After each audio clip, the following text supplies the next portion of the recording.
Technology పెరిగిన తర్వాత cyber మోసాలు రోజుకొక రకంగా జరుగుతూ ఉన్నాయి. అయితే ఇది ఇంకొక టైప్ ఆఫ్ సైబర్ మోసం.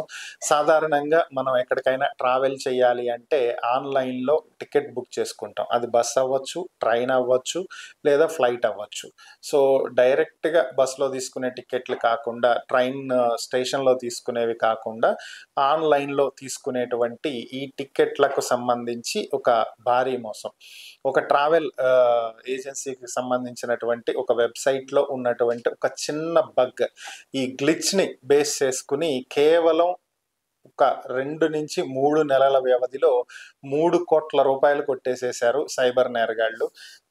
దీనికి సంబంధించినటువంటి వివరాల్లోకెళ్తే ఒక ట్రావెల్ వెబ్‌సైట్‌లో ఒక చిన్న బగ్ ఉంది. అదేంటంటే మనం కొంత అమౌంట్‌ని వాలెట్‌లోకి యాడ్ చేసిన తర్వాత, ఇప్పుడు చాలా వెబ్‌సైట్‌లు ఏం చేస్తున్నాయంటే డైరెక్ట్‌గా మన బ్యాంక్ అకౌంట్ నుంచి net banking, credit card, debit card, UPI మోడల్‌లో కాకుండా వాళ్ళ వాలెట్ అనేది ఒకటి పెట్టుకుంటున్నారు.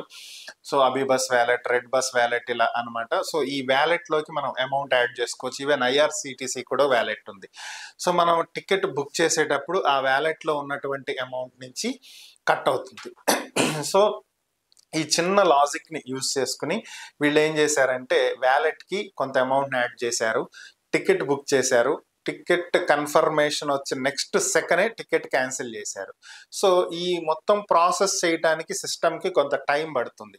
సో, ఈలోపు వీళ్ళు క్యాన్సిల్ చేయటంతోటి ఏమవుతుంది అంటే వీళ్ళ అకౌంట్ నుంచి అమౌంట్ కట్ అవ్వదు. వాలెట్ నుంచి అమౌంట్ కట్ అవ్వదు. ఎందుకంటే వితిన్ సెకండ్స్‌లోనే క్యాన్సిల్ కొట్టేశారు కాబట్టి.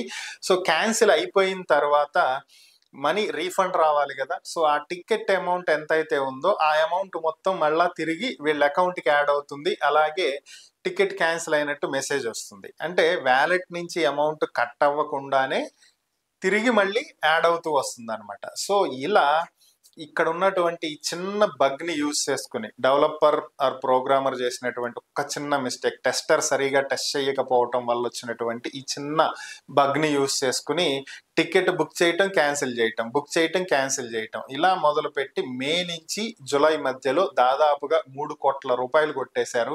సో, టికెట్లు అమ్ముడైన దానికి వచ్చినటువంటి ఆదాయానికి ఏమాత్రం పొంతన లేకుండా ఉండటంతోటి ఆ వెబ్‌సైట్ నిర్వాహకులు ఇంటర్నల్ ఆడిట్ చేయగా ఈ విషయం బయటకొచ్చింది. సో, దీంతో కేస్ ఫైల్ చేశారు. ఇప్పుడు మొత్తం దీంట్లో 5గురు ఉన్నట్లుగా తెలుస్తుంది. ఈ ట్రావెల్ ఏజెన్సీకి సంబంధించినటువంటి కొంతమంది ఏజెంట్ల హస్తం కూడా దీంట్లో ఉందని చెప్పి సమాచారం.